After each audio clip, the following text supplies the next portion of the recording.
विशाल जी का संप्रेषण सामर्थ्य बहुत उत्तम है, इसलिए मैं भाई विशाल जी को इस सत्र के पहले वक्तव्य के लिए आमंत्रित करता हूं।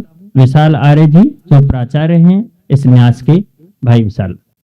बड़े भाई डॉक्टर मोक्षा जी बता रहे थे वेद के बारे में। वेद के बारे में हमने आज तक बहुत कुछ सुना है, पढ़ा है। आज मैं आपको कुछ वेद के बारे में कुछ अलग ही तथ्य आपके सामने प्रस्तुत करूंगा। जो वैदिक रश्मि सिद्धांत पूज्य गुरु जी ने जो दी है इस संसार को कि वेद ब्रह्मांडीय एवं ईश्वरीय ग्रंथ है, तो आज मैं इसके विषय में चर्चा करूंगा। अपना विषय पर आऊं उससे पहले जो प्रमाण जो दिए जाते हैं उसके बारे में कुछ कहना चाहूंगा कि जैसे कहे कि सूर्य के जो केंद्र का जो न्यूक्लियस है उसकी त्रिज्या इतनी समथिंग है, तो हम उस पर विश्वास कर लेते हैं। कोई भी वैज्ञानिक कहेगा कि सूर्य के केंद्र की त्रिज्या इतनी है तो हम उसको मान लेते हैं। ऐसा नहीं होगा कि हर कोई उस त्रिज्या को नापेगा, या कोई कहेगा अर्थ का जो रेडियस है वो इतना है, तो उसको हम शब्द से हम मान लेते हैं उसको कि जो उसमें लिखा है, अपनी जो पुस्तकों में लिखा है वो सही है। यदि ऐसा होने लगे कि हर कोई अर्थ का की रेडियस कि जब तक मैं नापूंगा नहीं तब तक नहीं मानूंगा, तो ये सही नहीं है और न ऐसा संभव हो सकता। तो जो शब्द प्रमाण है उसको हमें मानना ही पड़ता है। ऐसे ही जो हमारे ऋषि मुनियों ने, महर्षि दयानंद जी ने जो ग्रंथों में लिखा है उसको भी हम प्रमाण मानते हैं।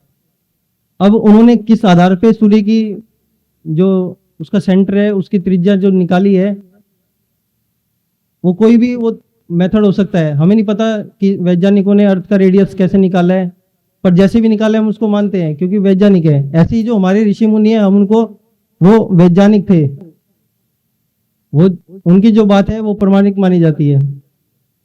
तो जहां कहीं भी मैं ऋषियों के प्रमाण दूंगा तो वो हम उनको एक वैज्ञानिक के रूप में माने उसको। ये नहीं कि कोई जब तक गोरे लोग कहेंगे जब भी हम मानेंगे, ऐसा नहीं होना चाहिए। यही बौद्धिक दास्ता है। सबसे पहले वेद क्या है? वेद का नाम आते ही हमारे मस्तिष्क में ऋक, यजु, साम ये 4 ग्रंथ आते हैं। यही आते हैं ना। कोई भी वेद का नाम जब हम सुनते हैं तो सबसे पहले हमारे दिमाग में 4 चीजें आती है कि ऋग्वेद, यजुर्वेद, सामवेद और अथर्ववेद। ये 4 ग्रंथ हमारे मस्तिष्क में आते हैं। अब हम समय में थोड़ा थोड़ा पीछे जाएंगे। जो ये ज्ञान है, ये जो पुस्तकों के रूप में जो 4 पुस्तकें हैं, ये कब से हैं और इससे पहले क्या था? तो जब हम समय में पीछे जाते हैं और देखते हैं कि इनका लिपिबद्ध कब हुए, तो इसके लिए भी हमें प्रमाण चाहिएगा। तो मैं सीधा महर्षि दयानंद जी का एक प्रमाण दे रहा हूँ। में महर्षि दयानंद जी कहते हैं कि इक्ष्वाकु हुई है आर्यवर्त का।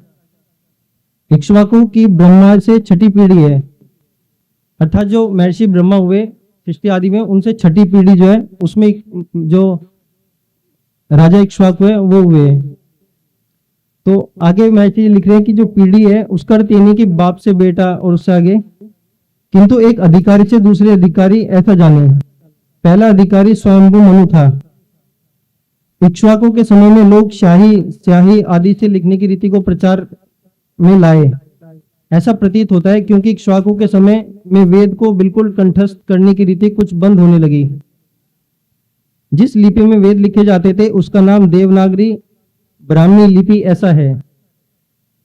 देव अर्थात विद्वान ने अक्षर द्वारा अर्थ संकेत उत्पन्न करके ग्रंथ लिखने का प्रचार प्रारंभ किया। तो महर्षि जी के इस जो प्रवचन के जो इससे पता लगता है कि महाराजा जो इक्ष्वाकु है उनके समय से जो वेद है वो लिपिबद्ध हुए। इसका मतलब उनसे पहले वेद जो है लिपिबद्ध नहीं थे, तो किस रूप में थे? इससे जो पहले जो वेदों का ज्ञान था वो सुनने सुनाने की परंपरा से आगे बढ़ रहा था। आज भी हम देखें जो वेद पाठी है वो एक दूसरे से, नेक्स्ट जो जनरेशन है उसमें जो ये परंपरा है वो सुनने सुनाने से ही चल रही है।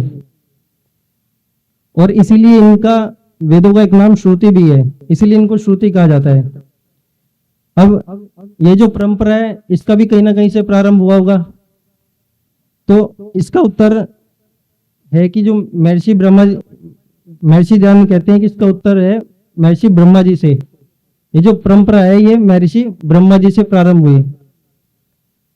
तो यहाँ तक हुआ कि जो महर्षि ब्रह्मा जी से सुनने सुनाने की परंपरा से जो वेद है वो आगे परंपरा आगे चल रही थी। उसके बाद महाराजा इक्ष्वाकु के समय में ये लिपिबद्ध हुए और आज हमारे पास 4 संहिता के रूप में ये उपलब्ध है। अब इससे आगे एक प्रश्न आएगा कि उससे पहले महर्षि ब्रह्मा जी से पहले ये ज्ञान किस रूप में था या उनको किसने दिया ये ज्ञान? तो इसका उत्तर है अग्नि, वायु, आदित्य, अंगिरा ऋषि ने। अब इस बात का क्या प्रमाण है? इस बात का भी जो प्रमाण है वो है कि महर्षि दयानंद जी ने सत्यार्थ प्रकाश में लिखा है कि भगवान मनु द्वारा रचित मनुस्मृति का प्रमाण देते हुए यह बात कही है कि ब्रह्मा जी को 4 ऋषियों ने यह ज्ञान दिया। तो यह सर्वविदित है कि ये 4 ऋषि मानव जाति की प्रथम पीढ़ी में हुए, ये हम सब मानते हैं। जितने भी यहाँ वैदिक सत्य सनातन के जो लोग बैठे हैं उस विचारधारा को मानने वाले हैं, वो सभी मानते हैं कि इन 4 ऋषियों से यह ज्ञान सबसे पहले इनको मिला और उसके बाद इन्होंने ब्रह्मा जी को दिया। अब इसके बाद यह प्रश्न आएगा कि यह ज्ञान उनको भी किसी ने दिया होगा, उन 4 ऋषियों को। उससे पहले ये किस रूप में था, इस पर हम अब आगे चर्चा करेंगे। जब भी हम सृष्टि के किसी विषय पर विचार करते हैं, कोई भी हम सृष्टि के बारे में विचार कर रहे हो, तो उसमें एक सिद्धांत को सबसे पहले हमें ध्यान में रखना चाहिए। वो क्या है? महर्षि दयानंद जी सत्यार्थ प्रकाश में भगवान योगेश्वर भगवान श्री कृष्ण जी को उद्धृत करते हुए कहते हैं। तो इस बात का मतलब ये सिद्धांत है वो देने वाले कौन है? योगेश्वर भगवान श्री कृष्ण जी। और उद्धृत कौन कर रहे हैं? महर्षि दयानंद जी। वो क्या है कि कभी असत का भाव और सत का अभाव नहीं होता, अर्थात कुछ नहीं से कुछ बन जाना या कुछ से एकदम खत्म हो जाना, ऐसा कभी नहीं होता। हर चीज एक दूसरे में रूपांतरित होती है। जैसा कि कल आदरणीय डॉक्टर भूप सिंह जी बता रहे थे कि वर्तमान में उसको लॉ ऑफ कंजर्वेशन कहा जाता है। तो 4 ऋषि मुनि की जो प्रथम पीढ़ी में जो जन्मे 4 ऋषि थे, उन्हें ज्ञान कहीं ना कहीं से प्राप्त हुआ है। तो इसका संकेत महर्षि दयानंद जी कृत ऋग्वेद आदि भाष्य भूमिका के वेद नित्यत्व अध्याय में मिलता है। उसमें वो लिखते हैं कि किंतु आकाश में शब्द की प्राप्ति, इसका एक एक शब्द इतना महत्वपूर्ण है और यही ऋषियों की पहचान है कि उनके एक एक शब्द में विज्ञान होता है और बहुत कम शब्दों में एक बहुत सारा विज्ञान दे जाते हैं। और इस विज्ञान को वही लोग समझ पाते हैं जो उस लेवल के होते हैं। हर कोई उन चीजों को नहीं पढ़ पाता। कितने विद्वान होंगे, हम में से भी कितने लोगों ने ऋग्वेद आदि भाष्य भूमिका पढ़ी होगी और ये लाइनें हमारे सामने से कितनी बार गुजरी होंगी, पर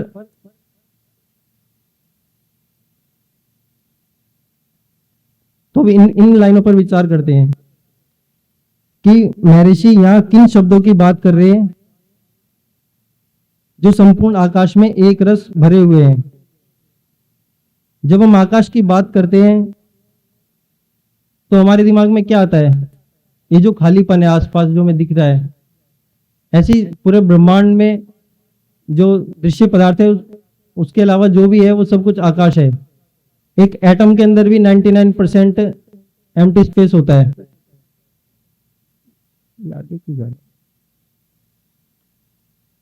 तो एक बार फिर से इन लाइनों को पढ़ते हैं। किंतु आकाश में शब्द की प्राप्ति होने से तो अखंड एक रस सर्वत्र भरे हुए।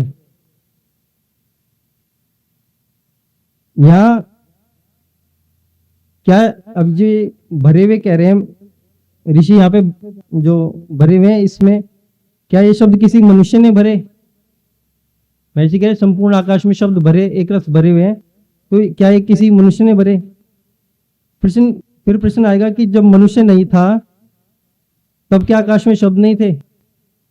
अभी तो मनुष्य है, पर जब जो पहली पीढ़ी है उससे पहले तो मनुष्य इस धरती पे नहीं था, तब किसने आकाश में शब्द भरे।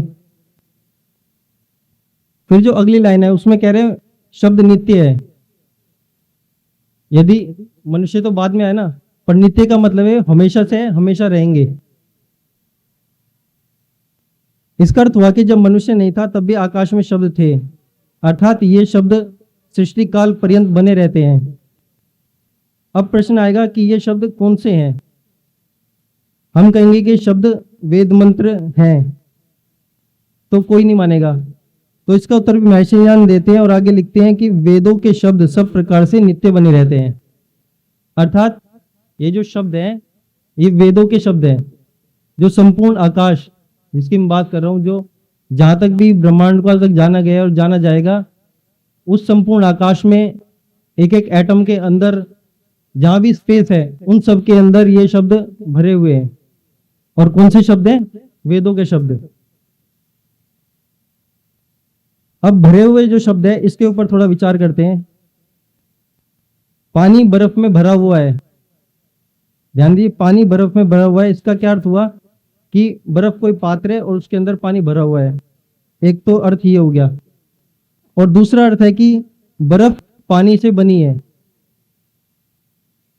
यहां दोनों ही अर्थों का ग्रहण होता है। वैदिक रश्मि सिद्धांत के अनुसार आकाश प्राण आदि रश्मियों एवं लघु छंदों से बना हुआ है, एवं बड़ी छंद रश्मियां उस आकाश में भरी हुई है। अर्थात एक आकाश है जो प्राण और जो दूसरी लघु छंद रश्मियां हैं, जो वाइब्रेशन है, उनसे भरा हुआ है ये, जिसको वर्तमान में वैक्यूम एनर्जी से थोड़ा रिलेट करके देख सकते हैं हम। तो संपूर्ण स्पेस जहां भी है वहां पे वैक्यूम एनर्जी उससे रिलेट करके देख रहे हैं, बिल्कुल उसको कंपेयर नहीं कर सकते हम। तो वो भरी हुई है, और उसके अंदर जो बड़े छंद है वो भरे हुए हैं, और वही सो करके इस पे उसका पार्टिकल्स बनते हैं। जितने भी एलिमेंट्री पार्टिकल्स हैं इन सबको कंडेंस करने का जो काम है वो स्पेस करता है, आकाश करता है। तो अब थोड़ा सा, क्योंकि आकाश शब्द बहुत महत्वपूर्ण है, अब इस पे थोड़ा सा विचार करते हैं कि जो आकाश है इसका क्या स्वरूप है, ये कैसा है। क्या ये कोई रिक्त स्थान है, इसी को आकाश कहेंगे, या ये कोई पदार्थ है? इन प्रश्नों का उत्तर जो आधुनिक विज्ञान है उसके पास नहीं है। वे गुरुत्वाकर्षण, ग्रेविटेशनल फोर्स या इलेक्ट्रोमैग्नेटिक फोर्स के द्वारा उसका डिस्टॉर्ट या विकृत होना मानते हैं, परंतु किसी भी प्रकार से उसको पदार्थ कहने से बचते हैं। कभी वो कहीं नहीं हम पढ़ेंगे कि वो एक पदार्थ है कोई, पर ये सब जगह कहेंगे कि वो डिस्टॉर्ट होता है, एक्सपेंड होता है, ये सब जगह में मिलता है। तो बलों में जो विकृतता आई है वो किस कारण से आई है? तो आश्चर्य की बात है कि वर्तमान विकसित माने जाने वाला भौतिक विज्ञान ग्रेविटेशनल फोर्स को आकाश की वक्रता, उसमें डिस्टोर्शन को तो मानता है, परंतु आकाश क्या है यह उसको नहीं पता भी। इधर वैदिक विज्ञान के अनुसार आकाश तत्व एक पदार्थ है जिसमें सभी प्रकार के कण तरंगाणु उत्पन्न होते हैं और उसी में निवास करते हैं। ये सारे पार्टिकल इसी आकाश के द्वारा कंडेंस होते हैं। जितनी वेद मंत्र है, जो उसकी रश्मियां है, वो आकाश के द्वारा कंडेंस होकर के एलिमेंट्री पार्टिकल्स को बनाती है, और सारे एलिमेंट्री पार्टिकल्स उसी से बने और उसी में ही निवास कर रहे हैं, उसी में ही स्थित है सभी चीजें। जैसे बर्फ से, पानी से बर्फ बना है और बर्फ पानी के अंदर है, इसे उसी प्रकार हम समझ सकते हैं। तो आकाश अत्यंत सूक्ष्म रश्मियों के रूप में भी सभी पदार्थों में विद्यमान होता है, और विभिन्न छंद व प्राण रश्मियों का यह मिश्रण आकाश तत्व को विकृत व वक्र करने की क्षमता रखता है। यह इतना सूक्ष्म होता है कि इसका स्वरूप अभाव या रिक्तता जैसा होता है। तो जैसे यहाँ पे हवा है, हवा होने के बाद भी यहाँ पे कितना खालीपन है, उसमें से कोई भी चीज आ सकती है, जा सकती है, जैसे हम आ जा रहे हैं। ऐसी जो आकाश है वो इस हवा से भी बहुत सूक्ष्म है, और इसके अंदर से जो एलिमेंट्री पार्टिकल्स हैं इधर से उधर जा रहे हैं। हम देख रहे हैं कि जो सूर्य का प्रकाश है, इस सूर्य के सेंटर से करोड़ों वर्ष लग जाते हैं उसके सरफेस तक आने में, और फिर वहां से यहाँ तक आ जाता है। तो उसको आने में जाने में कोई रुकावट नहीं होती। स्पेस के साथ उसका हल्का फ्रिक्शन होता है, उसके बारे में भी मॉडर्न साइंस को भी कुछ नहीं पता, पर वैदिक साइंस इसको मानता है। तो ये खोखलेपन की तरह, एक छिद्र की तरह व्यवहार करता है। इसमें ओम, सूत्रात्मा वायु, याजुषी, त्रिष्टुप, बृहति आदि छंद रश्मियों की प्रचुरता होती है। और जो ये सब मिलकर के एक स्पेस की यूनिट बनाते हैं, जिसके बारे में मॉडर्न साइंस कुछ नहीं जानता, उसके बारे में है कि वो इस तरह की जो है यूनिट्स बनाते हैं जो सर्कुलर उसमें एक सर्कल में रिवॉल्व करते रहते हैं। और जो पार्टिकल्स आप सेंटर में देख रहे हैं, जैसे दो मतलब रोलर घूम रहे हो, उनके बीच में से बेल्ट जाती है ना, वैसे एक पार्टिकल उन दो रोलर के बीच में से होकर निकलता है, फिसलते हुए निकलता है अंदर से। यही कारण है कि जो लाइट है वो स्ट्रेट लाइन में ट्रेवल करती है। जो स्पेस है उसका काम उनको एक हल्का फ्रिक्शन देना भी है। यदि यहाँ पे फ्रिक्शन ना हो तो हम सरफेस पे चल नहीं पाएंगे। ये धरती जो है हमें एक फ्रिक्शन देती है, जिसके कारण हम आगे बढ़ रहे हैं। ऐसे ही जो पार्टिकल्स है, इनको भी हल्का सा एक फ्रिक्शन मिलता है, वो स्पेस से मिलता है। यदि वो फ्रिक्शन ना हो तो स्ट्रेट लाइन में नहीं मतलब जा ही नहीं पाएंगे वहां से। और दूसरा, एक तो चलते हैं और दूसरा स्ट्रेट लाइन में चलते हैं। वो जो सीधा जो मार्ग दे रहा है वो इस स्पेस के कारण है। तो स्पेस के अंदर भी जो वेद मंत्र हैं वो इसके रास्ता बनाने का काम कर रहे हैं। और जैसे कि जो भी हम सबसे जुड़े हैं, इन सबको पता है कि ये जो सब रश्मियां हैं, वेद मंत्र हैं, इन सबको संचालित जो है ओम रश्मि के द्वारा ईश्वर कर रहा है। अर्थात इस ब्रह्मांड में एक सूर्य का जो एक सबसे स्मॉलेस्ट जो एंटिटी है, एक फोटोन, वो भी कोई भी स्वतंत्र नहीं है। पूरा सब कुछ मैनेजमेंट एक चेतन सत्ता के द्वारा हो रहा है। तो इस प्रकार जो आकाश है वो एक ऐसे जाल के रूप में होता है, जो मैंने पीछे बताया। ऐसे ऐसे इसको 3 डायमेंशनलिज्म इमेजिन करेंगे तो एक पूरा एक जाल है स्पेस का। इसमें ये रश्मियां ऐसे घूमती रहती है। और अभी जो घूम रहे हैं ये भी ऐसे नहीं कि अपने आप से फ्री है, इनको भी सूत्रात्मा वायु उसमें बांध के रखता है। और ये अपने अक्ष पर निरंतर घूर्णन करते रहते हैं। और इनका जो पारस्परिक जो बंधन है, जो बॉन्ड है आपस में, बहुत ही शिथिल होते हैं। इस कारण इसमें से कोई भी तरंग या फोटोन आराम से गमन कर सकता है। तो अब तक की जो चर्चा की उससे स्पष्ट हमें हो गया है कि जो आकाश है वो वेद मंत्रों से बना हुआ पदार्थ है। कोई यह प्रश्न करे कि वेद मंत्र इस ब्रह्मांड में किसने उत्पन्न किए? अब अगला प्रश्न यह आएगा कि हम ऋषियों तक पहुंच गए थे, अब ऋषियों से पहले ये जो ज्ञान था वो किस रूप में था? तो महर्षि जी कहते हैं कि वेद मंत्रों के रूप में संपूर्ण आकाश में, जो ब्रह्मांड में जहां भी आकाश है, उस समय ये जो वेद मंत्र है भरे हुए हैं। अब भरे हुए हैं तो फिर उससे पहले भी किसी ने भरे होंगे, कोई तो होगा जिसने सबसे पहले इनको उत्पन्न किया होगा। इस विषय में जो आर्य समाज का प्रथम और तृतीय नियम है, इस पर विचार करते हैं कि वेद सब सत्य विद्याओं का पुस्तक है। तो वेद में क्या है? सारी सत्य विद्या। सत्य अर्थात जो कभी नहीं बदलती। जो विज्ञान है वही ऐसा विषय है जो कभी नहीं बदलता। तो वेद एक विज्ञान के ग्रंथ है। और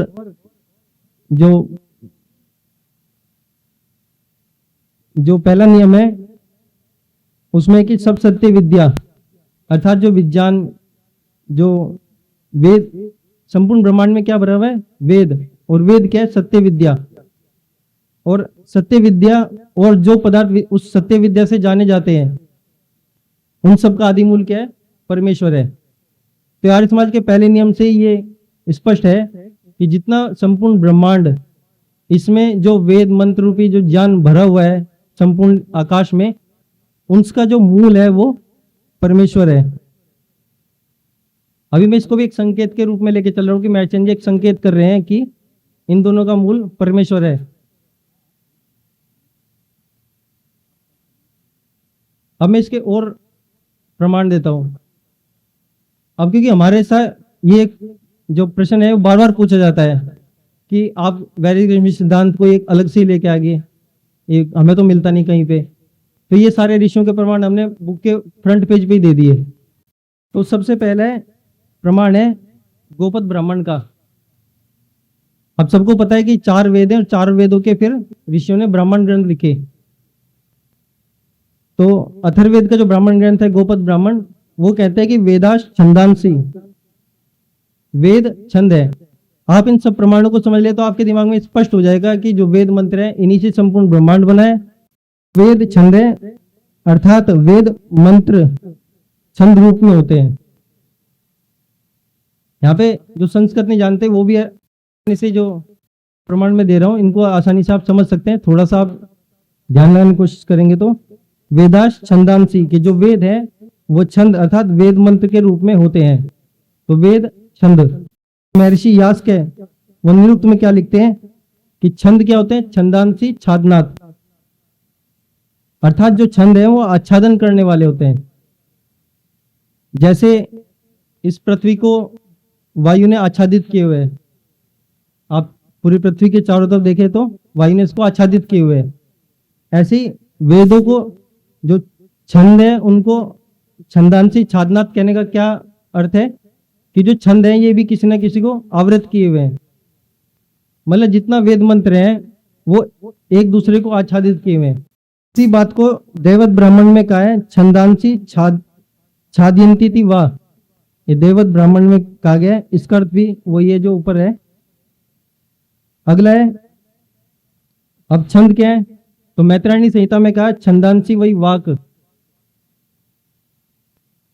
छंद वाक अर्थात ध्वनि रूप में होते हैं। पहला था वेद, वेदाश छंदांसी, वेद है वो छंद रूप में होते हैं। दूसरा है जो छंद है वो आच्छादन करते हैं। तीसरा है जो छंद है वो वाक अर्थात ध्वनि रूप में होते हैं। तो जितने ब्रह्मांड में जो महर्षि जी कह रहे हैं कि जो शब्द भरे हुए हैं वो ध्वनि रूप में भरे हुए हैं, तो इसका मतलब संपूर्ण जो ब्रह्मांड है, हमारा जो शरीर है, जो इसके अंदर जो एलिमेंट्री पार्टिकल्स हैं, एटम्स के अंदर पहले मॉलिक्यूल्स फिर एटम्स फिर एलिमेंट्री पार्टिकल्स जो भी हैं वो सब ध्वनि के कंपनों से मिलके बने हैं। और वो ध्वनि कौन सी है? वेद मंत्रों की, वैदिक पदों की, उन ध्वनियों से मिलके बने हुए हैं। अगला महर्षि ऐत्रेय महिदास जी ऐत्रेय आरण्यक में लिखते हैं वागे वेदम सर्वम इदम सर्वम, यह सब वाक ही है। वैदिक रश्मि सिद्धांत भी यही कहता है कि संपूर्ण ब्रह्मांड सब कुछ वैदिक छंद रूपी ध्वनि की तरंगों से बना है। अगला है कोशित की ब्राह्मण, उसमें क्या है प्राणा वही छंदांसी। तो छंद क्या है? वो प्राणी छंद है। इसके दो अर्थ होते हैं। एक तो हो गया कि जो प्राण रश्मि है वो छंद रूप में होती है, जैसे पहले वेद छंद और छंद ध्वनि। अब अगला है कि प्राणी छंद है। और दूसरा अर्थ हुआ कि ये रश्मियां जो रश्मियां हैं, जो छंद है, यही सृष्टि के प्राण है। अर्थात इस सृष्टि में से ये वेद मंत्र निकाल दी जाए तो संपूर्ण सृष्टि समाप्त। इसके बाद महर्षि तितिर तैत्रेय ब्राह्मण में लिखते हैं कि प्राणा रश्मया, जो प्राण है वो रश्मि रूप में होते हैं। अब रश्मि क्या होती है इसको परिभाषित करते हुए महर्षि यास के निरुक्त में लिखते हैं रश्मिर यमनाथ, अर्थात ये रश्मियां नियंत्रण करने वाली होती हैं। रश्मि छंद है और छंद ही वेद मंत्र है, तो ये रश्मियां संपूर्ण ब्रह्मांड को नियंत्रित कर रही है। इन्हीं से संपूर्ण ब्रह्मांड बना है और इन्हीं से यह नियंत्रित भी हो रहा है। महर्षि वेद व्यास वो क्या लिखते हैं प्राण है कंपनात्, अर्थात ये जो प्राण है, ये छंद है, ये जो रश्मियां है ये कंपन कर रही है, कंपन करती हुई चीज है। इसी बात को महर्षि याज्ञवल्क्य क्या कह रहे हैं अध्रुवम वही तद्यत् प्राणः, जो प्राण है वे स्थिर नहीं रहते। अध्रुवम, ध्रुव होता है स्थिर, अध्रुवम जो स्थिर नहीं रहता, हमेशा गतिशील रहता है, वही प्राण है। काण्वी शतपथ ब्राह्मण में कहा गया है कि प्राण एव रज्जुः, कि जो प्राण है वो रस्सी नुमा, एक आप जो स्ट्रिंग थ्योरी वाले एकदम समझ जाएंगे कि एक कंपन करती हुई एक वाइब्रेटिंग एंटिटी है। और जो सबसे में लास्ट प्रमाण जो जिसको हम सब मानते हैं वो है महर्षि दयानंद जी का। वो अपने वेद भाष्य में छंद के तीन अर्थ करते हैं, बलकारी, ऊर्जनम और प्रकाश। तो इन सब प्रमाणों से हमें कितनी चीजें स्पष्ट हो गई कि जो छंद है ये बलकारी, बल देने वाले हैं, प्रकाश देने वाले हैं, ऊर्जा देने वाले हैं। तो यह क्या सिर्फ किताबों में लिखे हुए मंत्र हैं या ज्ञान है या कोई पदार्थ है? क्या स्पष्ट हुआ इससे आपको? बताइए। तो ये पदार्थ है, ये सिर्फ जो पुस्तकों में पढ़ रहे हैं ये लिखा हुआ नहीं है, इन्हीं से हमारा पूरा शरीर बना हुआ है। शरीर से आत्मा को अलग कर दें तो जो पूरा शरीर है ये पूरा वेद मंत्रों का कंडेंस फॉर्म ही है और कुछ नहीं है। आप ध्यान में बैठेंगे, जैसे मैं एग्जांपल मुझे बहुत अच्छा लगता है, जैसे हम दिन में, जैसे हमारे घर के पास में थोड़ी दूर 2-3 किलोमीटर वो है रेलवे लाइन है, तो उस पर ट्रेन आती जाती है, तो दिन के टाइम पे कोई ध्वनि हमें सुनाई नहीं देती, पर रात के टाइम पे, सुबह के टाइम पे जब बिल्कुल शांत हो जाता है तो ध्वनियाँ बिल्कुल ऐसे लगती है घर के पास ही प्लेटफॉर्म है। प्लेटफॉर्म पे जो अनाउंसमेंट होता है उसकी आवाज भी हमारे पास तक आती है। हमारे शरीर के अंदर भी ये सब ध्वनियाँ गूंज रही है। कान बंद करके बैठिए तो आपको कितनी प्रकार की ध्वनियाँ उसी टाइम सुन जाएंगी, पर क्योंकि हमारा ध्यान भारी उसमें लगा रहता है, सारी इंद्रियां एकदम हर टाइम किसी न किसी वर्क में लगी हुई है, इसलिए हम उनको नहीं सुन पाते। जो ऋषि मुनि तपस्या करते थे कितने कितने टाइम तक, भूख प्यास उन सब पर नियंत्रण करके ध्यान तपस्या करते हैं, तो ये सब क्यों करते हैं? क्यों जगत से दूर रह के एकांत में वो इन्हीं ध्वनि को सुनने का प्रयास करते हैं? क्योंकि परमात्मा के द्वारा जो छंद है, छंद क्या होते हैं, मतलब उसमें संगीत रूप में होते हैं। ये पूरे ब्रह्मांड में संगीत गूंज रहा है, हमारे शरीर में संगीत गूंज रहा है। उन लोगों ने प्रयास किया, हम आज के टाइम में मुश्किल ही कोई हुआ जो उसको सुनने का प्रयास करे, क्योंकि हम जानते ही नहीं कि ऐसा हो भी रहा है। पहले हमारे आज के जो मैं बता रहा हूं उससे दिमाग में सिर्फ ये बात स्पष्ट हो जाए, क्योंकि ऋषियों का लिखा हुआ है, हमें नहीं पता कि उन्होंने कैसे सुना, समाधि में जाके सुना, जैसे भी सुना उन्होंने, जिस भी टेक्निक से इन चीजों को सुना, जो बातें लिखी हुई है उन्होंने, ये हमारे लिए मतलब 100% प्रमाण है। इस पे हमें कोई संदेह नहीं होना चाहिए। सबसे पहली बात, वैज्ञानिकों की बात पे हम संदेह कर सकते हैं, बदलते भी रहते हैं, आज कुछ कहेंगे कल वो कुछ कहेंगे, पर ऋषियों की बात में ऐसा नहीं होता। जो बात सृष्टि के आदि में थी वही आज तक वैसी की वैसी है, इनमें कोई परिवर्तन नहीं आता। फिर भी मनुष्य अल्पज्ञ है, हल्का बहुत होता ही है ऋषियों में थोड़ा थोड़ा सा, पर क्योंकि वो सत्य को धारण करने वाले होते हैं इसलिए उनकी बात कभी भी गलत नहीं हो सकती। जैसे कल आपने गुरु से सुना कि उन्होंने जीवन में कभी झूठ बोलने की इच्छा भी नहीं हुई, तो ऐसे आदमी जब भी उनकी वाणी से कुछ निकलता है, जब आप 20-30 वर्ष 50 वर्ष के हो जाते हैं, क्योंकि आपने जिंदगी में कभी झूठ ही नहीं बोला, तो आपके मुंह से कभी गलती से भी कभी झूठ नहीं निकलता। फिर इसका अभ्यास शरीर को ऐसा हो जाता है कि आप जो बोलेंगे उस, तो ऋषियों की वाणी ऐसी होती है कि वो जो बोलते हैं वो सत्य ही होता है। हो सकता है हम उसको समझने में भूल करें, या वो किसी बात को इस एंगल से बता रहे हैं, दूसरा ऋषि दूसरे एंगल से बता रहे हैं, पर होंगी वो सब सत्य है। तो ब्रह्मांड में जो तक की जो बात है, इसका ये जो निष्कर्ष निकालते जा रहा हूँ बीच बीच में, जिससे आप सबको ये बातें ध्यान रहे कि वेद मंत्र रूपी कंपनों से ही संपूर्ण सृष्टि निर्मित है और इन्हीं से संचालित भी हो रही है, और ऐसी कोई वस्तु कोई स्थान इस ब्रह्मांड में नहीं है जहां पे रश्मि विद्यमान ना हो। इसी बात को ऋग्वेद के पहले मंडल के 22वें सूक्त के 19वें मंत्र में कहा है, विष्णु कर्माणि पश्यत है, मतलब विष्णु के कर्मों को देखो। उसका कर्म क्या है? विष्णु अर्थात परमात्मा, उसके क्रम पूरी सृष्टि है, इसी को देखो। देखने का मतलब जानने से भी है, खाली बैठ के देखने से नहीं। जैसे आप इसको खाली देखना नहीं है, इसको जानना है। तो परमात्मा के कर्म, उसका कर्म क्या है? सृष्टि की रचना करना।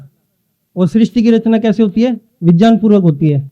इसमें कोई भी स्टेप रैंडमली नहीं हो रहा, हर एक चीज विज्ञान पूर्वक सुव्यवस्थित हो रही है। तो इसको जानो। और दूसरा है अथर्ववेद का 10वें मंडल का 8वें सूक्त का 32वां मंत्र, देवस्य पश्य काव्यम। जो परमात्मा है उसके जो काव्य, जो छंद है, इनको देखो अर्थात इनको जानो। इसी के लिए मनुष्य का जन्म हुआ है, और यही जो मार्ग है वही उस परमात्मा तक वापस लेकर जाता है। महर्षि जी का एक कथन कि सत्य विद्या और जो पदार्थ विद्या से जाना जाता है उन सबका आदिमूल परमेश्वर है, इससे एक संकेत और मिलता है। वो क्या है कि ज्ञान और जो द्रव्य है ये अंतर्निहित है। जैसे जो फोटोन है उसके साथ ऊष्मा, प्रकाश, ये सब उसके साथ जुड़ा हुआ है। एक इलेक्ट्रॉन के साथ चार्ज उसके अंदर इनबिल्ट है। वैसे ही जो एक पदार्थ है जिससे संपूर्ण ब्रह्मांड बना है, ज्ञान उसके साथ इनबिल्ट है उसमें। यदि उसमें ज्ञान नहीं होगा, एक इलेक्ट्रॉन को पता है कि उसको पॉजिट्रॉन के साथ जाना है, प्रोटॉन के साथ जुड़ना है। इसके पीछे परमात्मा की लगातार इंफॉर्मेशन उसको मिल रही है ओम रश्मि के द्वारा। पर एक जो अक्षर है, जो प्रकृति अक्षर रूप है, जिसकी हमने पिछले साल पूरी चर्चा की थी कि कैसे सृष्टि के पहले स्टेप से लेके मन तक कैसे कैसे बनता है। तो हर अक्षर की एक प्रॉपर्टी है, उसकी वही उसका ज्ञान है। उसको पता है कि तुझे दूसरे किस अक्षर के साथ मिलना है। हर शब्द को पता है तुझे किसी दूसरे शब्द के साथ कैसे मिलना है। हर पूरे छंद जो वेद मंत्र है उनको पता है कि तुझे किसके साथ मिलना है, कैसे मिलना है। हर एक पार्टिकल को पता है, हर एक मॉलिक्यूल को पता है। इन सबको पूरा पूरा ज्ञान है। तो हर एक पदार्थ पूरा एक ज्ञान लिए हुए है। इसके एक उदाहरण के रूप में समझते हैं। जैसे एक पेपर पर कुछ लिखा हुआ है, यहाँ पेपर क्या है? जड़। और लिखने वाला कौन है? चेतन। क्योंकि ज्ञान है वो चेतन का गुण है। कल डॉक्टर साहब बता रहे थे ना कि जो ज्ञान है वो चेतन का गुण है। और इसको जो पेपर पे जो लिखा है उसको समझने वाला कौन होगा? वो भी चेतन होगा। तो लिखने वाला भी चेतन, और लिखा जड़ पदार्थ पे, और समझने वाला फिर से चेतन। दूसरा उदाहरण, जैसे हम मोबाइल है, मोबाइल में हम कोई मैसेज लिख रहे हैं, उसको किसी दूसरे के पास भेज रहे हैं, तो लिखने वाला चेतन, जिसमें लिखा वो सब जड़ है आगे का। यहां से वाइब्रेशन गई, वाइब्रेशन रेडियो वेव में, जिस भी वेव में गई, तो एक वो डिकोड होके जा रही है। वो अपने साथ एक ज्ञान को लेके जा रही है। एक पूरी जो वीडियो है वो डिकोड होके इलेक्ट्रिक सिग्नल के रूप में फिर वेव बनती है, फिर वापस रिसीव होके वापस वो पूरे वीडियो प्ले हो जाती है। तो ये सब एक वेव सी तो लेके जा रही है ज्ञान को, और फिर वापस वो जो समझने वाला है वो चेतन है। इसी प्रकार जो परम पिता जो परमात्मा है, उसने जो प्रकृति रूपी जो जड़ पदार्थ है, इसके ऊपर ये सारा जो ज्ञान है वेद मंत्रों के रूप में इस पे लिख रखा है। बिल्कुल सिंपल भाषा में इसको आप समझ सकते हैं। इससे ज्यादा और सिंपल करके कोई क्या बताए इसमें, कि जो पूरे वेद मंत्र हैं, जिसको महर्षि जी कह रहे हैं संपूर्ण आकाश में भरे हुए हैं, ये परमात्मा ही तो है जो उस ज्ञान को पदार्थ के ऊपर पूरे ब्रह्मांड में लिख दिया उसने। और इसको समझेगा कौन? वापिस चेतन। और किसी दूसरों के लिए थोड़ी है, सिर्फ मनुष्य के अलावा और कोई ऐसा प्राणी नहीं है जो इस ज्ञान को समझ सकता हो। ये जड़ के लिए थोड़ी है ज्ञान, हम ही चेतन के लिए है। अब वापिस उन 4 ऋषियों पर आएंगे हम। तो सृष्टि है एक परमात्मा का संगीत है।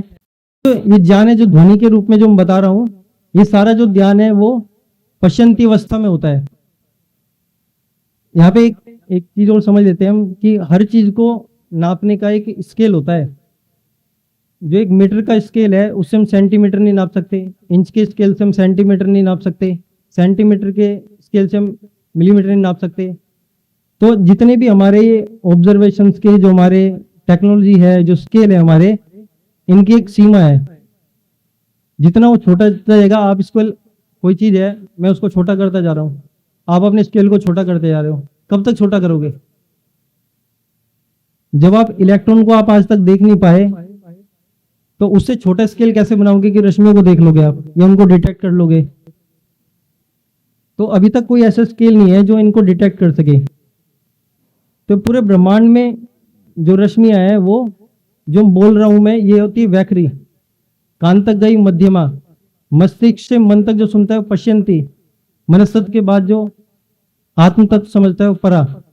तो पूरे ब्रह्मांड में जो वेद मंत्र भरे हुए हैं परा, और उसके बाद पश्यंती रूप में भरे हुए हैं। तो इनको सबका अलग अलग माध्यम है। हम हवा में नहीं चल सकते, हम रोड पे चल सकते हैं। हमारे लिए जो है वो रोड है, हमारा जो बेस है वो आधार है वो पृथ्वी है। पक्षियों का, धूल के कणों का, पार्टिकल्स का, इनका जो वह है रोड है वो स्पेस है। ऐसी जो रश्मियां हैं, इनका जो माध्यम है जिसमें गमन करती है वो है मन। तो जो ऋषि हैं जो तपस्या करते हैं, ध्यान करते हैं वो इनको कैसे सुनेंगे? मन के द्वारा सुनेंगे, उनको इन कान के द्वारा नहीं सुना जाएगा, क्योंकि इनका विषय ही नहीं है। वो इसके कान इसके लिए बने नहीं कि हम उनको सीधे सुन पाए। तो जब मनुष्य की उत्पत्ति होती है इस पृथ्वी पर, तब मानव पीढ़ी के जो सर्वश्रेष्ठ संस्कारों से 4 ऋषि हैं, जिनका नाम आग, अग्नि, वायु, आदित्य, अंगिरा था, ने आकाश में विद्यमान उन छांदस तरंगों को समाधि, विशेषकर संप्रज्ञात समाधि में अनुभूत किया। जैसे इस समय रेडियो वेव्स जो मोबाइल जो तरंगे एक्सेप्ट रिसीव करता है वो सारे में भरी हुई है, पर हम नहीं सुन सकते। हम ये नहीं सुन सकता, ये नहीं सुन सकता, उसको सिर्फ मोबाइल ही रिसीव करेगा एक पर्टिकुलर फ्रीक्वेंसी पे। अब पुराने जो लोग हैं उनको पता होगा, टीवी जो पहले पुराने टीवी होते थे उसमें से घुमाने वाला होता था, उसको घुमा के बिल्कुल उसी फ्रीक्वेंसी पे सेट करते हैं, तभी वो सिग्नल आते हैं उसमें। फिर एंटीना घुमाना पड़ता है। फिर रेडियो होती थी पहले, रेडियो में भी ऐसे ही करना पड़ता था, बिल्कुल हल्का सा भी हिल गया तो वो चले जाते थे। वैसे ही जो हमारा मन है, ये एक बाहर वाला जो मनस्तत्व है उसमें और इसमें कोई अंतर नहीं है, ये बस हमारे आत्मा के कंट्रोल में होता है और बाहर वाला परमात्मा कंट्रोल में है। पर क्योंकि हमारा मन आत्मा कंट्रोल में है, उसके बाद फिर ये बुद्धि के द्वारा मतलब पूरे शरीर को सब इंद्रियों से जुड़ा हुआ है, और इंद्रियों में कोई ना कोई विषय आता रहता है जिससे इस मन में हलचल होती रहती है, क्योंकि बहुत सूक्ष्म पदार्थ है। जैसे आपने कुछ देखे हो, हवा में उड़ते रहते हैं ना वो सफेद सफेद से, हल्का सा टच करते ही कैसे दूर जाते हैं वो, या पानी में हल्का सा हवा से भी उसमें पानी में कंपन हो जाते हैं। जब तक वो पानी बिल्कुल शांत नहीं होगा तब तक वो बाहर वाले मन से कनेक्ट नहीं होगा। जब हम अपने मन को बाहर वाले मन से कनेक्ट कर लेते हैं तब हमें वो चीज सुनाई देती है। जो मैंने रेल वाला एग्जांपल दिया था उसको ध्यान में रख के आप इससे कनेक्ट करें कि जब संपूर्ण सब कुछ शांत हो जाता है, सारी ध्वनियां शांत हो जाती है, तब हमें वो ध्वनियां सुनाई देती है। तो ऋषि मुनि ये सब अपने मन को नियंत्रित करने का, उसमें सब विषयों को हटा लेते हैं। जैसे कछुआ सब चीजों को अपने अंदर सिकोड़ लेता है, ये अपने सब विषयों को अपने आत्मा तक, मन तक ले जाते हैं। मतलब आत्मा को सिर्फ ये पता है कि मेरे पास मन है, और कुछ नहीं पता होता उसे कि अपने शरीर कहाँ पे है। वो अवस्था होती है इस समाधि की। अब क्योंकि जो ऋषि है वो जो पहली पीढ़ी में जन्मे है, तो पहली जो पीढ़ी है उसमें जन्म लेने का जो सौभाग्य है वो हर किसी को नहीं मिलता।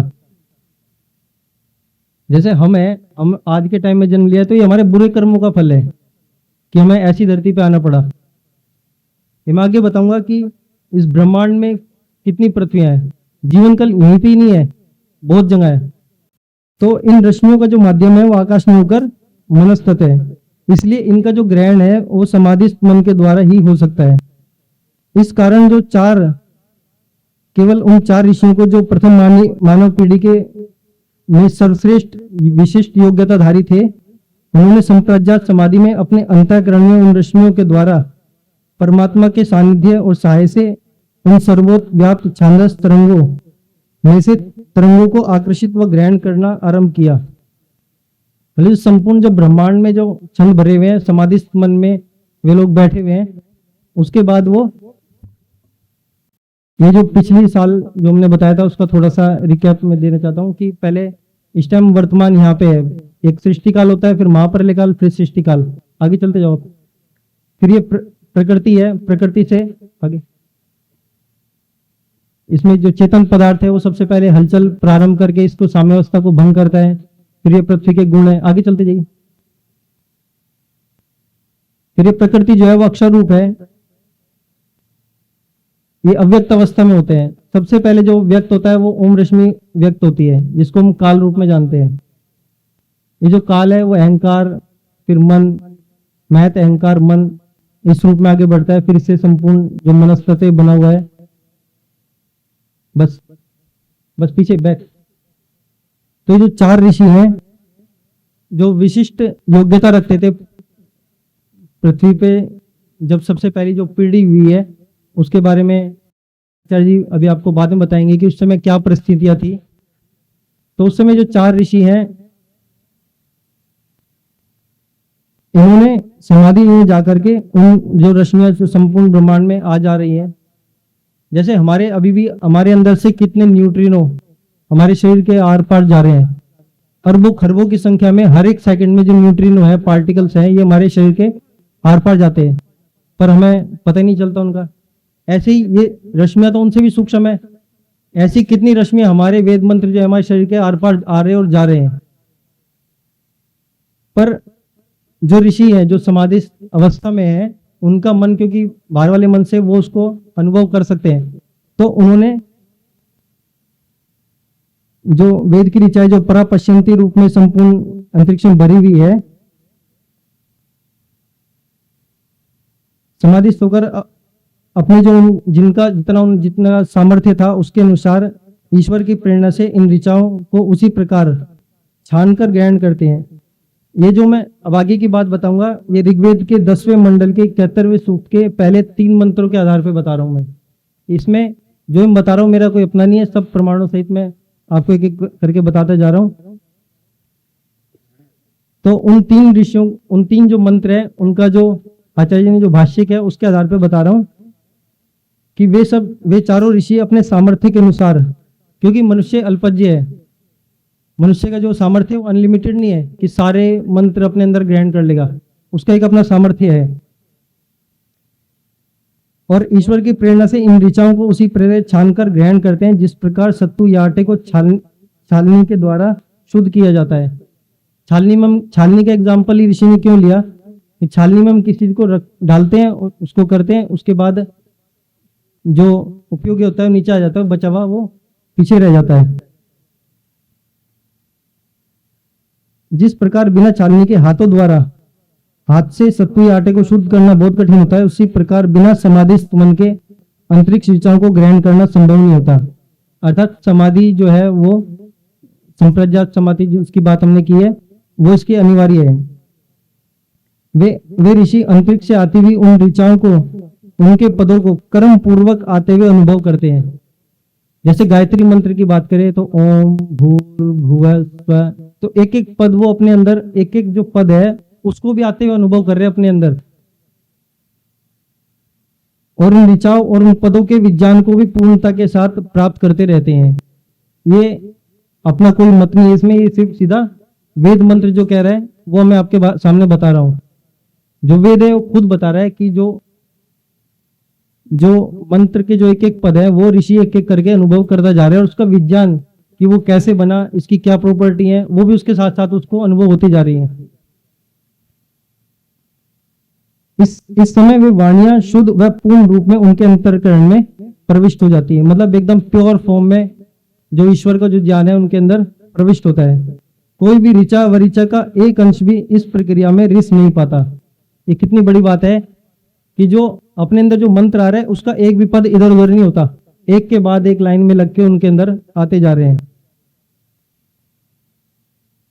वह वाणी अर्थात वेद मंत्र उन ऋषियों के अंतःकरण में अत्यंत शीघ्रता पूर्वक सहसा ही प्रविष्ट हो जाता है, न कि किसी प्रकार जिस प्रकार कोई मंत्रों को कंठस्थ करता है। जैसे हम मंत्र को पढ़ते हैं तब भी तो हम उसको अपने अंदर ग्रहण कर रहे हैं, पर उसको हम बार बार याद करते हैं, हमें दिमाग पर जोर डालना पड़ता है, पर उन ऋषियों के साथ ऐसा नहीं होता। वे ऋषि उसको एकदम जैसे हम सांस ले रहे हैं और छोड़ रहे हैं, तो उसमें से कुछ ऑक्सीजन को एब्जॉर्ब कर रहे हैं और जो बाकी बची उसको छोड़ रहे हैं, उसी प्रकार वे ऋषि अपने मन के द्वारा उन रश्मियों को ग्रहण करते जा रहे हैं, और जितना उनका सामर्थ्य है और जो उन्हें उपयोगी लग रही है उनको ले रहे हैं, और जो बाकी है उसको छोड़ रहे हैं।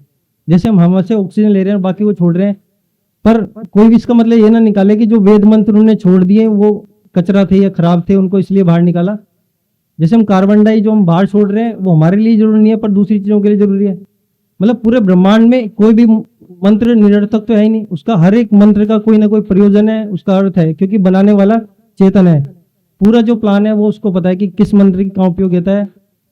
और ऐसा भी हो सकता है कि एक मंत्र के दो मंत्रों के थोड़ा बहुत भेद से उनका अर्थ भी सेम निकलता हो, तो एक कुछ को रख लिया और कुछ को बाहर निकाल दिया क्योंकि रिपीटिशन हो रही है।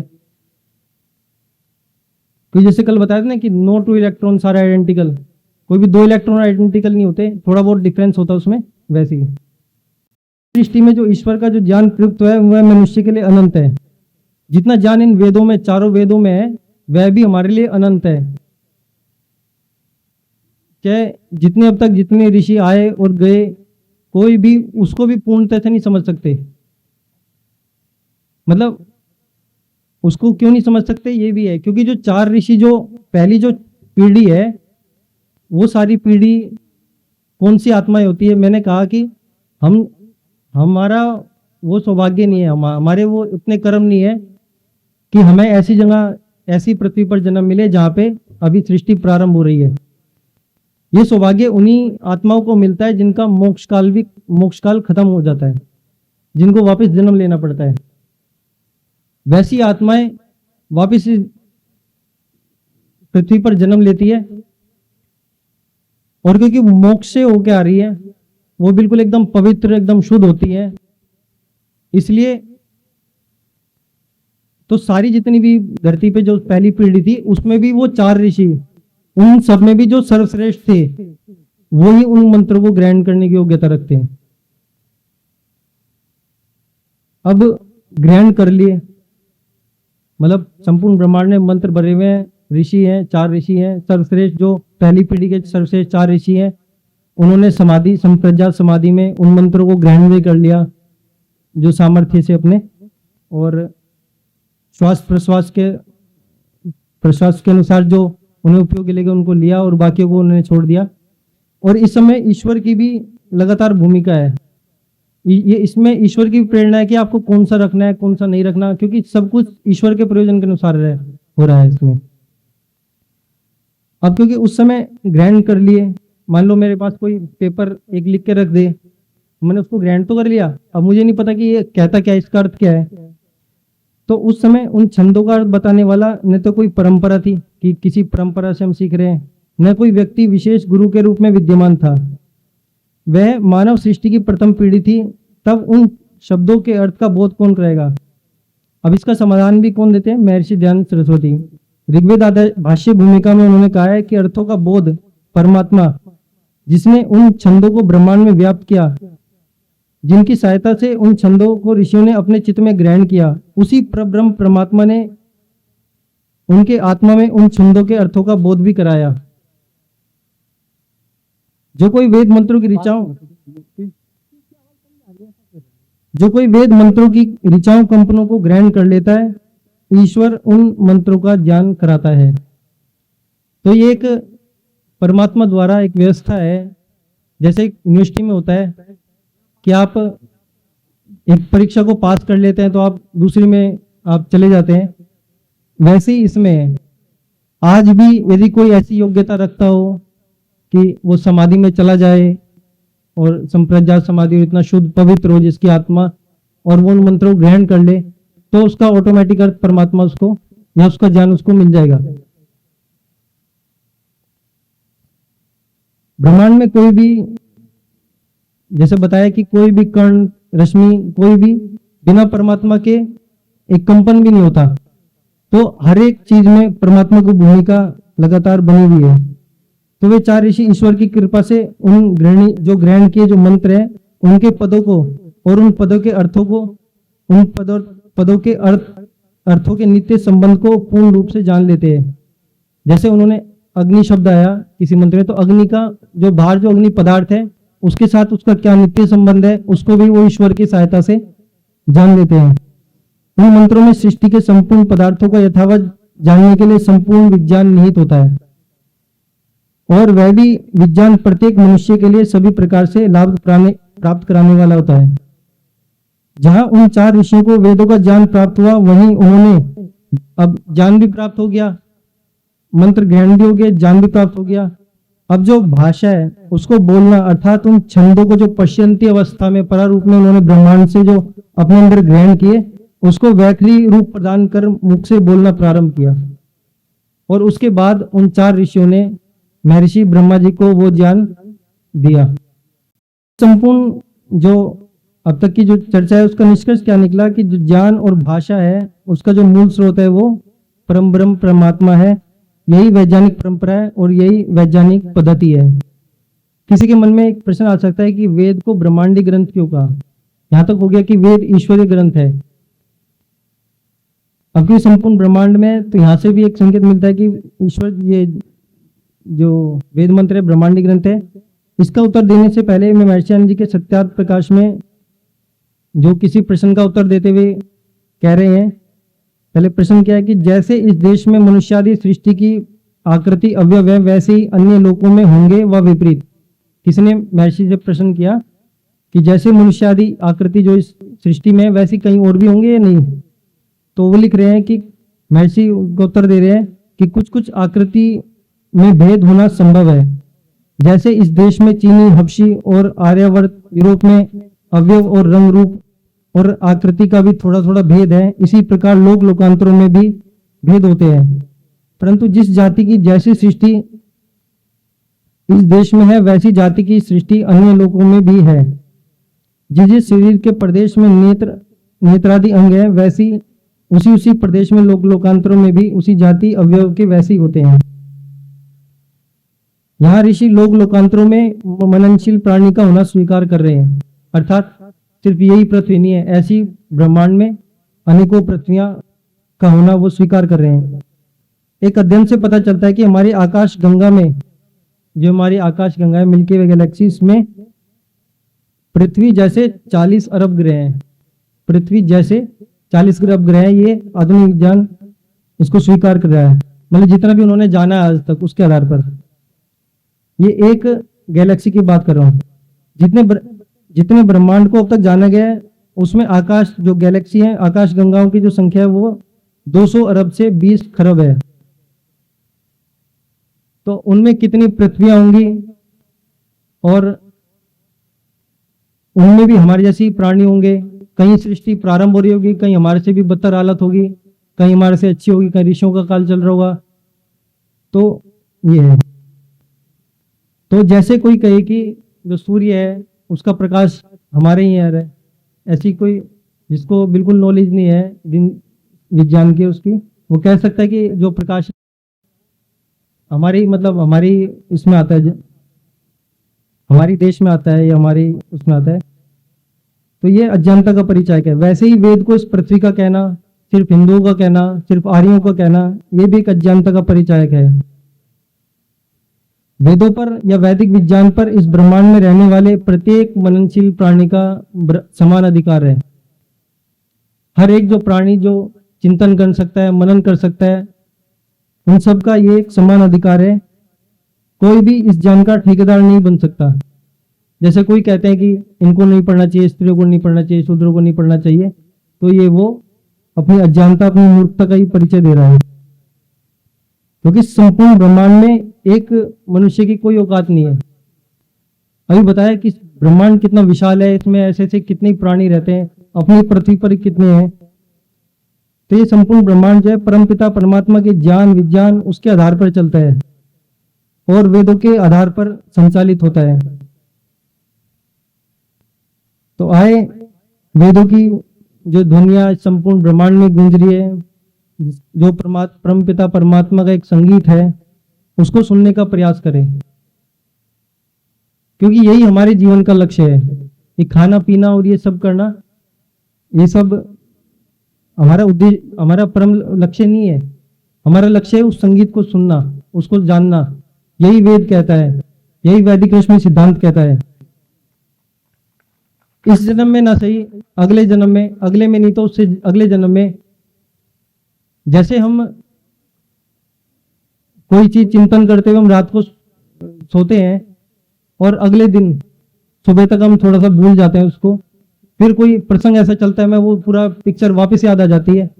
वैसे जो भी हम इस जन्म में सीखेंगे, समझेंगे अपने आखिरी टाइम तक और लास्ट टाइम तक, जो जिस चीज को हमें ज्यादा से ज्यादा जो सोने से पहले जो हमारे मन में चिंतन चलता है, वही हमारा अगले दिन में प्रारंभ होता है वहीं से।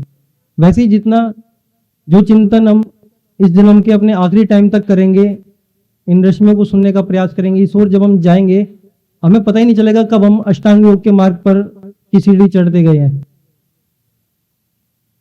और जो अगला जन्म है, जैसी हमें परिस्थितियां मिलेगी वैसे ही हम वापस उसमें चले जाएंगे, मतलब वापस वो हमें चीजें रिकॉल हो जाएंगी। बहुत सारे लोग ऐसे हैं जो हमसे जुड़ के अब कहाँ से लोग यहाँ पर आए हैं। आप सब भी अपनी अपनी जिंदगी में व्यस्त थे, आपने कोई वीडियो सुनी, आचार्य जी के बारे में पढ़ा, तो ये सब हमारे पूर्व जन्मों का होता है। कहीं ना कहीं हमारे जन्म में वो संस्कार थे जो वापस जागृत हो गए। तो प्रयास कभी नहीं छोड़ना चाहिए, आखिरी टाइम तक नहीं छोड़ना चाहिए। कोई ये सोचे कि कोई इसमें आयु का बैरियर नहीं होता, छोटा बड़ा कहीं से भी प्रारंभ कर सकता है। और ये जो ज्ञान है, जो ये पदार्थ है, जो संपूर्ण ब्रह्मांड में बढ़ा हुआ है, इसको सुनने से विज्ञान तो आएगा ही, और विज्ञान से ही कोई तरक्की करता है। जितने देश जिनके हम अभी भी एक बौद्धिक दास बने हुए हैं, वो सब विज्ञान के आधार पर ही आगे बढ़ रहे हैं। आप एक बार चिंतन करके देखिए, यदि सब लोग इस वैदिक विज्ञान को समझे, उसको अपनाए, अप्लाई करें उसको, तो हर एक आदमी वैज्ञानिक बन जाएगा और संपूर्ण धरती स्वर्ग बन जाएगी। स्वर्ग कोई एक अलग चीज नहीं है, वो धरती स्वर्ग है, और हम लोगों से ही बनती है। और इसमें एक इस विज्ञान के साथ, इन तरंगों के साथ एक आनंद जुड़ा हुआ है। उसकी अनुभूति वही कर सकता है जो उसको जानेगा, उसको सुनेगा। जैसे कल आप सुन रहे थे प्रोफेसर साहब की जो ध्वनि है, वो सबको कितनी अच्छी लगी। संस्कृत में बोला आपने, एक तो संस्कृत में था इसलिए अच्छा लगा, क्योंकि जो इस ब्रह्मांड की जो मूल भाषा है वो संस्कृत ही है। ये संपूर्ण ब्रह्मांड क्योंकि उसी से मिलकर बना हुआ है। अब मैं हिंदी बोल रहा हूँ तो कुछ ना कुछ मैं एक तरह से उसमें मनस्तत्व में प्रदूषण कर रहा हूँ, एक प्रदूषण माना जाएगा। जो पहले लोग सब संस्कृत भाषा बोलते थे, तो उस प्रकृति से कोई छेड़छाड़ नहीं हो रहा, उस मनस्तत्व से कोई छेड़छाड़ नहीं हो रहा, क्योंकि वही पद उस मनस्तत्व में वही आदमी बोल रहा है। अब हम इंग्लिश और नई नई भाषाएं दूसरी जो चल रही है, ये सब मनस्तत्व जो ईश्वर, जो प्रकृति ब्रह्मांड नहीं है, उसके लिए सब कचरा है, और ये कचरा लगातार बढ़ता जा रहा है। तो जैसा कोई एक मिठाई है, जो उसको खाने वाला है वो उसका स्वाद जानता है, भली वो मिठाई मतलब अलग अलग प्रकार से बनाई गई है। लगता है कि जैसे जलेबी है, मान लो उसमें किसी ने नमक डाल दिया, तो वो खाने वाले को ही पता है कि इसमें ये मीठा है या नमकीन है, क्या है। तो जो आनंद है उसको बताया नहीं जाएगा, उसको तो आप अनुभवी कर पाएंगे। तो यही आशा आपसे है कि आप इतनी दूर से आए, अपना इतना समय आपने यहाँ के लिए दिया। यदि इस बात को भी आप समझ जाएं कि जो संपूर्ण ब्रह्मांड है, हमारा शरीर है, ये सिर्फ वेद मंत्रों से बना है, तो कितने ही तो आप पाखंडों से बच जाएंगे, कितना ही आपका समय बच जाएगा, कितना ही आपका धन बच जाएगा।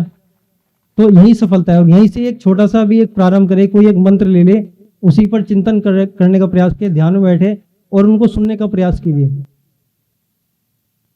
धन्यवाद। बहुत बहुत आनंद हुआ, बहुत अच्छा विशाल जी। ऋचो अक्षरी परमे व्योमन, इस परम व्योम में ऋचाएं घनीभूत से विद्यमान हैं, व्याप्त हैं। अब ये आपको फ्रीक्वेंसी सेट करनी है अपनी वायरलेस की। आप अपने रेडियो और टीवी की फ्रीक्वेंसी सेट कीजिए। जब आपकी फ्रीक्वेंसी सेट हो जाएगी तो छंदांसी छादनाथ, ये जो आच्छादित है समस्त ऋचाओं के समूह रश्मियां आपकी फ्रीक्वेंसी में ठीक से सेट हो जाएगी और आप आराम से सामगान करो। तो अब उस फ्रीक्वेंसी को सेट करने के लिए आपके अंतःकरण की पवित्रता अपरिहार्य है। हर कचरे में प्रकाश की किरण नहीं आती है, नहीं आ सकती है। और इस परिशुद्धता के लिए ऋषि कहते हैं, जब पूछा गया कि 4 ऋषियों के ही अंतःकरण में वेद का ज्ञान क्यों दिया, तो ऋषि कहते हैं वे सबसे अधिक पवित्र अंतःकरण वाले थे। क्या समझ में आया? जिसका अंतःकरण सबसे पवित्र था 4 का, इसलिए उन 4 को चुना। उन 4 में फ्रीक्वेंसी सेट हो सकती थी, इसलिए 4 को चुना।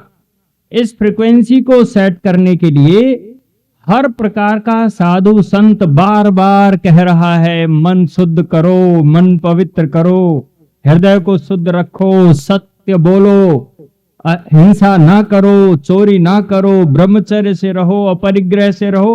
हर साधु संत कम पढ़ा या बहुत ज्यादा पढ़ा, सब एक ही बात कहते हैं। कबीरदास जी की फ्रीक्वेंसी सेट हो सकती है अगर उनका अंतःकरण पवित्र है, शुद्ध है, विशुद्ध है। अब इस चीज को जब संस्कृत के साथ हम जोड़ते हैं तो बहुत सारी बातें इसमें आती हैं। हम लोग सब लोगों को एक पवित्र जीवन जीना चाहिए। एक चीज तो बहुत स्पष्ट हो जाती है, यद्यपि ऋषि ने उस बात को कह दिया, वेदों के ही शब्द आकाश में भरे हुए हैं।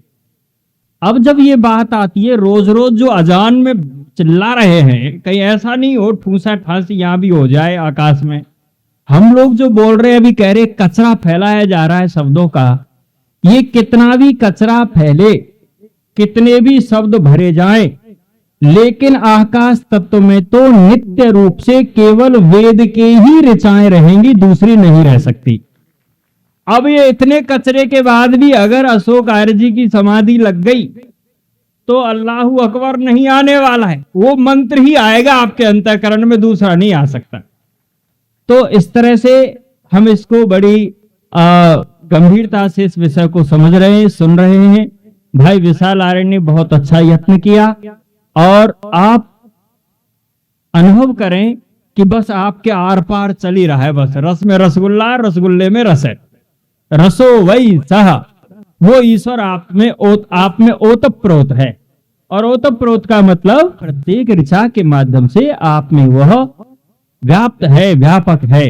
तो इस चीज को आप देखें, निश्चित रूप से ये ऐतरेय ब्राह्मण, ये निरुक्त का वैज्ञानिक भाष्य, ये तो आपके लिए माध्यम बन रहे आचार्य जी के माध्यम से। नहीं तो वैदिक स्वस्ति पंथान्यास तो आपकी समाधि लगाने वाला है कि मूल जो उद्देश्य है ईश्वर से जुड़ना, और ईश्वर से जुड़ने के लिए वेद का प्रकाश होना हमारे अंतःकरण में अपेक्षित है। और इस प्रकाश को करने के लिए विशाल जी ने जो एक बहुत व्यापक अभियान चलाया, आलोड़न विलोड़न किया, बहुत पर्यालोचना की ग्रंथों की, बहुत सुंदर से प्रमाण उन्होंने लिए, और अनेकों ग्रंथों के कोट करते हुए बार बार ये मत सोच लेना कि हमारा कोई पूर्वाग्रह है, रश्मि विज्ञान, वैदिक रश्मि। तो भैया कौशिक की देख लीजिए, सतपथ देख लीजिए, निरुक्त देख लीजिए, वेद के अंतः प्रमाण देख लीजिए कि इस तरह की बातें वहां पर आ रही हैं। बहुत सारे प्रश्न आपके मस्तिष्क में होंगे, हम इस बात को समझते हैं। अब इसको और बेहतर करने के लिए आप अपने प्रश्न लिखें, अगले सत्र होंगे। कुछ प्रश्नों के जवाब तो आपको आचार्य जी के वक्तव्य में, डॉक्टर मधुलिका के वक्तव्य में, भाई विशाल जी के वक्तव्य में आने वाले सत्रों में समित हो जाने हैं। आपने बहुत गंभीरता से सुना,